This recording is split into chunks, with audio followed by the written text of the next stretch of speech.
Well, I'm going to talk about the global asbestos struggle.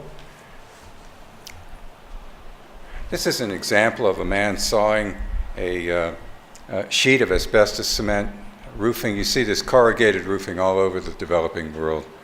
And it's not a very good picture, but on his head you can see his hair is white from the dust from sawing that stuff. And the stuff, the scraps are laying around, the children are walking around, the exposures are everywhere. This is in Pakistan, not that long ago.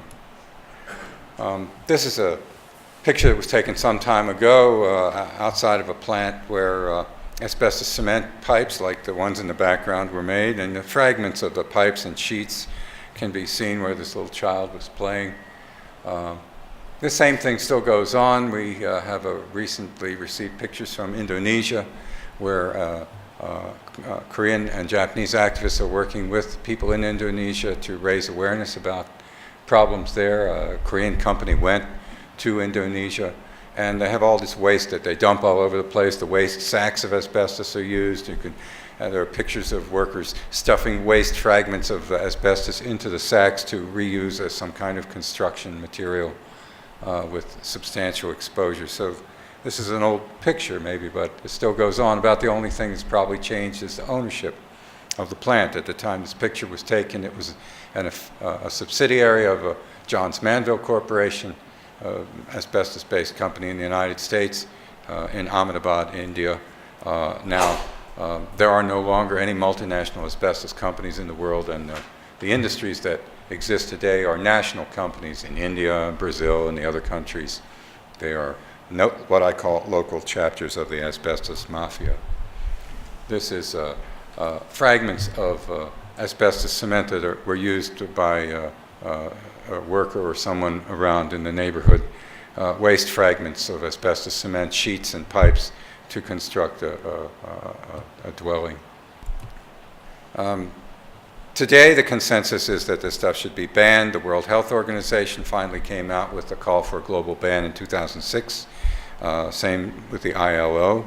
The World Bank published environmental health standards in 2007 with a strong paragraph about how asbestos shouldn't be used in new construction and how internationally recognized safeguards should be used in disturbing any asbestos-containing material in renovations of existing construction. And then the World Bank published a guidance note for its project officers with more detailed information on that in 2009. Over 50 countries have banned asbestos. Ecuador, a couple weeks ago, the Ministry of Health announced they're going to issue a decree banning asbestos. There are, as I said, no global asbestos corporations left.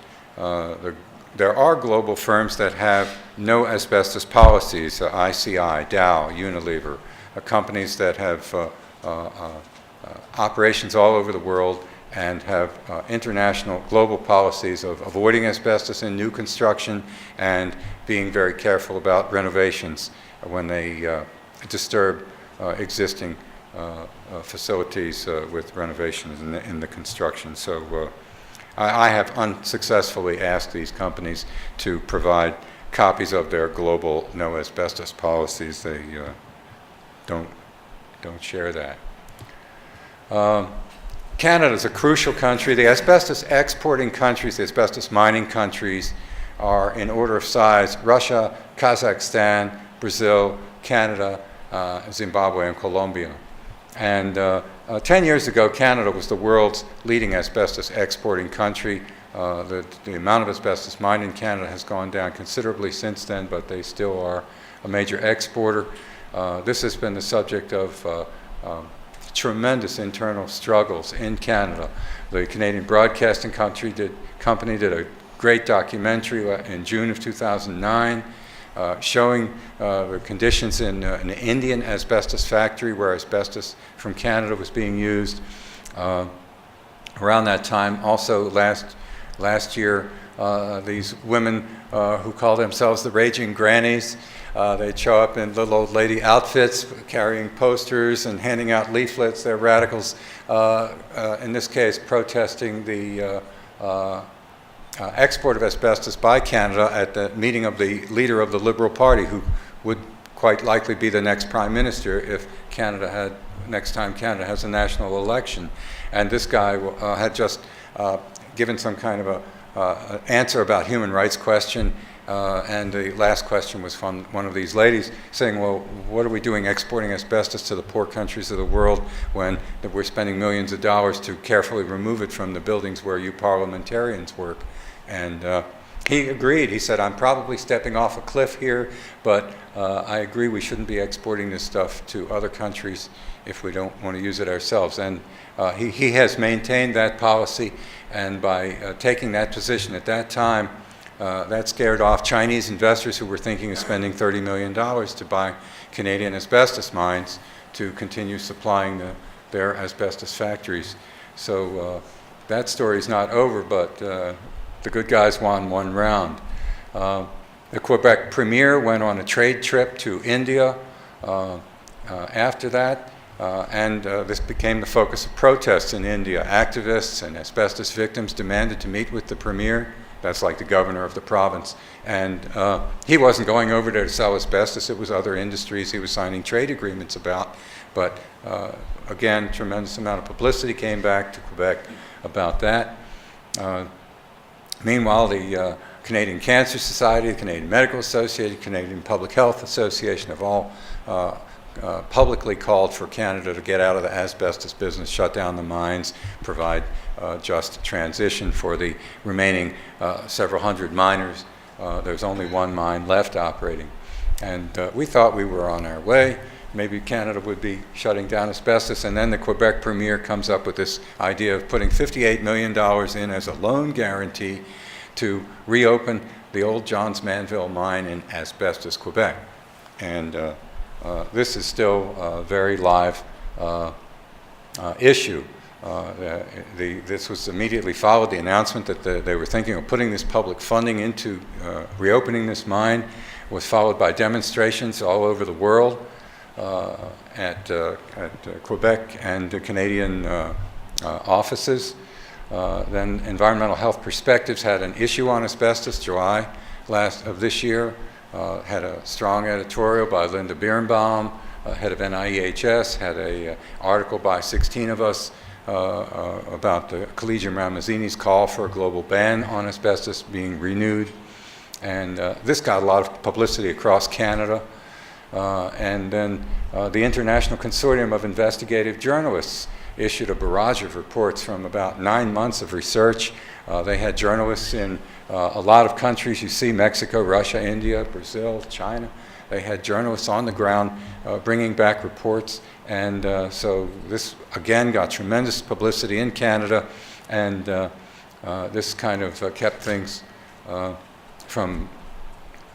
kept that loan guarantee from going through. But the Quebec Premier then acknowledged that there would be conditions for the mine financing. The conditions would be that it's an economically sound investment and that the countries and companies that use the exported asbestos from Canada are going to behave in a responsible way. Just how they were going to assure that was left to the imagination.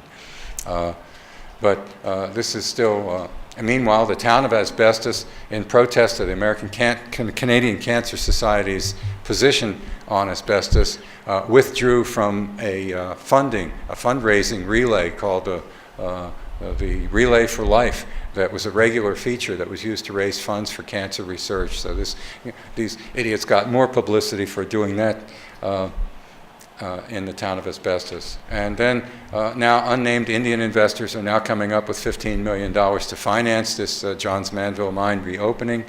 And next week we're going to have an advertisement in the newspaper in Ottawa targeting the Premier, the Prime Minister, Harper, the national leader in Canada, with a toe tag on a corpse with the sign on the toe tag saying "Killed by Canadian Asbestos," and this will be signed by scientists and international public health people from all over the world. So the battle goes on, but I'm afraid they may go ahead with that $58 million deal. The Canadian government has been very instrumental in promoting asbestos. You see the flag of Canada prominently displayed in the middle bottom. This was at a symposium put on in 2006 in Jakarta, and this was to promote asbestos. The head of occupational health for Indonesia was opposed to the use of asbestos, and she got in touch with us about this being organized, and then she tried to get involved in setting this meeting up.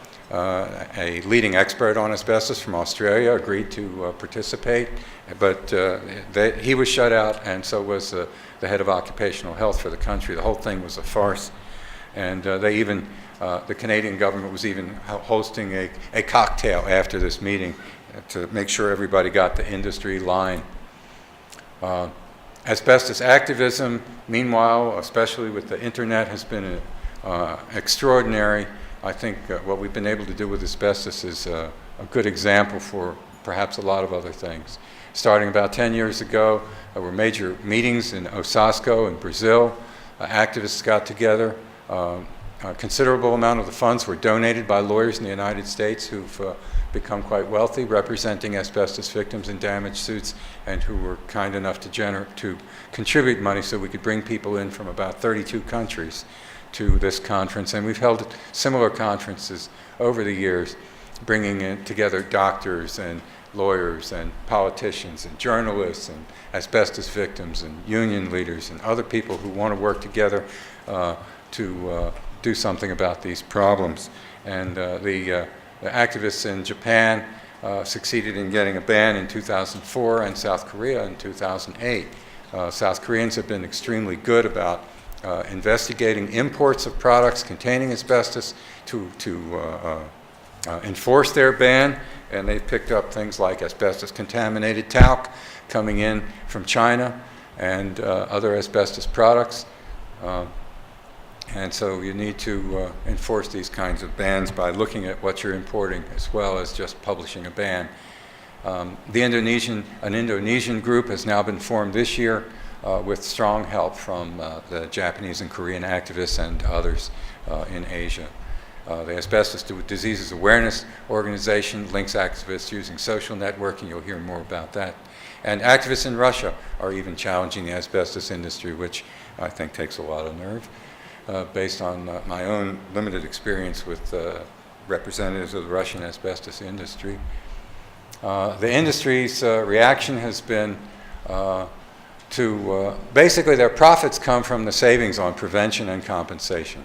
And so this is an industry that understands the need to develop close relationships with governments so that they won't have problems with regulation, so that they won't have to pay compensation to the people that develop asbestos disease. And so we see in India, especially terribly, you've got people who are members of parliament who have financial interests in asbestos. You've got asbestos interests owned by families that also own media interests. And so it's very difficult to confront them. And the use of asbestos in India has been going up, doubling every 6 or 8 years. India and China first lead the world in asbestos use, and the use of asbestos is going up dramatically in both of those countries. The advertorials I mentioned in the Times of India, where they say that the asbestos they use is the white asbestos, it's perfectly safe. Doctors have been threatened for having published articles in medical journals about how that's not true in India. Politicians, I talked about the conflict of interest. And there was a government study that was started in India secretly with the involvement of the asbestos industry, and the study protocols were even kept secret for a long time.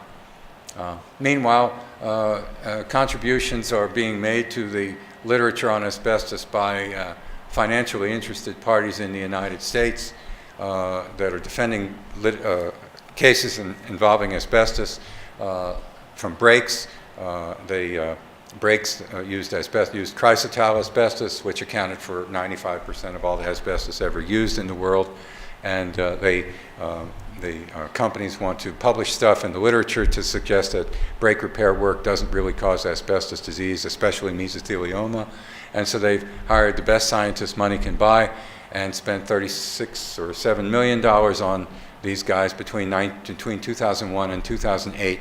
on Exponent and ChemRisk are the names of the consulting firms, to publish what David Michaels calls product defense articles to try and avoid liability in these cases. And then the asbestos industry, as it still exists, has published articles on biopersistence to argue that since not a lot of the chrysotile is gone from the lungs years later after the exposures, then it must have been something else that caused people to get cancer of the lung and mesothelioma from working with chrysotile. So these kinds of things continue to be published. They claim that the asbestos substitutes are dangerous or unstudied, but in fact the substitutes used in fiber cement, which is 90% of all the asbestos used in the world today, is in fiber cement pipes and sheets. So the alternative fibers that are used are cellulose fibers, polyvinyl alcohol, and polypropylene, and maybe acrylic fibers. All of these fibers are too large to be breathed deep into the lungs. So they're non-respirable, and so we have a lot less cause for concern about these substitutes, even though the industry waves this around that the substitutes haven't been studied as much as asbestos. Better the devil you know than some substitute for it. And they accuse people like us of working for the competitive industries, people whose entire lives have been spent in public health are portrayed by the asbestos industry as people who are secretly representing other companies that are making competitive products. And some of those companies, I have to admit, are some of my new friends. They are companies that made asbestos products in the past, have reformed for various reasons, and are making non-asbestos, like the Saint-Gobain in Brazil is making polypropylene and cellulose-based fiber cement. And they now want asbestos banned in Brazil. They are my new friends. They don't want to compensate any of the people they hurt with asbestos all those years, but they do want to ban asbestos in Brazil. And so we have this kind of a limited sharing of interest with some of our former adversaries from the asbestos industry. Same in South Africa. The company Everite has been important in bringing about the ban on asbestos in South Africa after they stopped mining asbestos and using it in their own products. And they've also been helpful, I think, even in getting the ban on asbestos in neighboring Mozambique. And last is the asbestos industry is still holding conferences in places even like Havana. I think this is because of Cuba's long-standing close relationship with Russia, that they were last month the place where the asbestos industry got together to talk about how they were going to keep selling asbestos, notwithstanding all of our concerns. So that's the state of play. The use of asbestos, global use, as you've seen, is pretty well level since the turn of the century at about 2 million metric tons. The previous slides didn't show that the global peak did go up as high as 5 million in 1975. But still, we haven't been able to make much progress since the 1990s in terms of global consumption of asbestos, total. Thank you.